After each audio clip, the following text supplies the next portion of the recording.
কবি ভবানীপ্রসাদ মজুমদারের কবিতা কাগজের কেরামতি।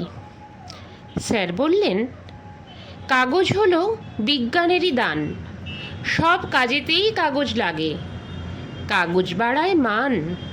স্কুল বা কলেজ, দোকান বাজার, অফিস আদালতে কাগজ ছাড়া কোনো কাজই হয় না কোনো মতে। বুঝলে তো সব? প্রশ্ন এবার করছি আমি চরম, একটা কাগজ দিয়েই দেহ যায় কি করা গরম? মুচকি হেসেই বলল পাঁচু, বলছি শপথ নিয়ে, বাবার শরীর করেছি গরম একটা কাগজ দিয়ে।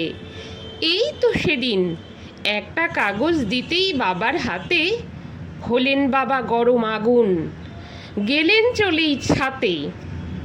স্যার বললেন, কি সেই কাগজ বাড়ায় দেহের হিট? বললে পাঁচু, রেজাল্ট আমার, ফেল করা মার্কশিট।